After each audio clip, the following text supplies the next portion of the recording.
Vamos voltar no tempo agora. Vamos. O ano é 1986. Uau. Esse ano foi um ano bastante tribulado, um ano de bastante mudança na sua vida. Mas ele começa com um senhor muito feliz, Yes. sendo sacristão.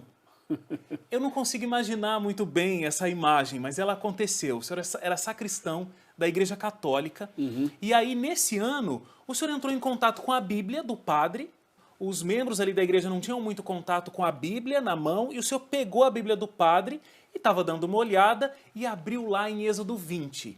Exatamente. E aí, o seu mundo meio que virou, deu uma caída. Foi, deu uma caída, deu uma virada. Você puxou minha ficha aí, Wagner. Tem coisas aqui, aguarde. Olha, realmente isso aconteceu em Sorocaba, interior de São Paulo, e eu era sacristão. Sacristão hoje seria ministro da Eucaristia. Eu estava livre durante 2 horas antes da missa, e aí eu estava sozinho dentro da igreja, olhando para as paredes, vendo as imagens, toda aquela cena, e aí senti o desejo de ler a Bíblia. Porque os meus pensamentos me assaltaram, e eu comecei a pensar várias coisas assim, quem eu sou, quando eu morrer, para onde eu vou, essas perguntas que muitas pessoas fazem no seu consciente ou no seu subconsciente. Quantos anos o senhor tinha? Eu tinha 18 anos. 18 anos. Aí eu fui lá no altar, tinha aquela Bíblia grandona aberta assim no altar, e eu peguei aquela Bíblia, voltei para a minha mesa e falei, eu vou ler a Bíblia. Então abri assim numa página qualquer, olhei e pensei, essa não. Aí fui para outra, não, essa também não. Eu não sabia o que ler, então eu fechei a Bíblia, fechei os olhos, fiz um tipo de uma reza, de uma oração, pensei positivo, e com os olhos fechados eu abri a Bíblia assim em qualquer lugar e coloquei meu dedo. Quando eu abri assim em qualquer lugar, depois de ter feito um tipo de uma reza, de uma oração e colocado o meu dedo, aí caiu em Êxodo 20.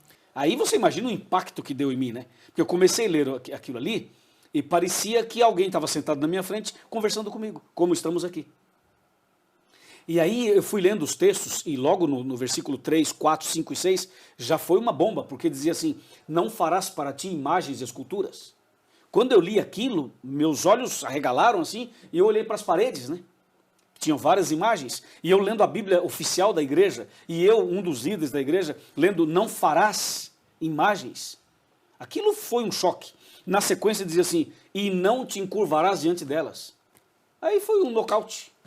Porque eu pensei, bom, tem alguma coisa errada, porque essa Bíblia é a Bíblia oficial. Essa é minha igreja, eu sou um dos líderes, estou lendo que não pode fazer o que a gente faz. E continuei lendo, porque aí abriu o apetite. Claro, porque eu continuei lendo. E embaixo dizia para guardar o sábado. Foi mais um choque, porque Dois impactos fortíssimos. Nós guardávamos o domingo. O catecismo, no 3º mandamento, fala assim, guardar domingos e festas de guarda. Agora eu estava lendo na minha Bíblia, da minha igreja, dizendo para guardar o sábado. Então aquilo mexeu comigo realmente de uma maneira, eu fiquei pensando assim, se essa Bíblia estiver certa, a minha igreja está errada. E se a minha igreja estiver certa, essa Bíblia está errada. Mas e aí? A partir daí, como é que você fez para poder encontrar essa verdade que você começou a descobrir na Bíblia? O passo seguinte foi assim, eu pensei, a hora que o padre chegar, eu vou perguntar a ele vai ter que me explicar. Então eu esperei, ele chegou e eu fiz as perguntas do texto para ele. Ao tentar explicar, ele acabou me instigando e motivando a estudar a Bíblia, sem ele querer. E a partir daquele dia eu pensei assim, quer saber? Eu vou estudar a Bíblia a partir de hoje, eu quero saber o que diz a Bíblia. E aí eu decidi estudar a Bíblia.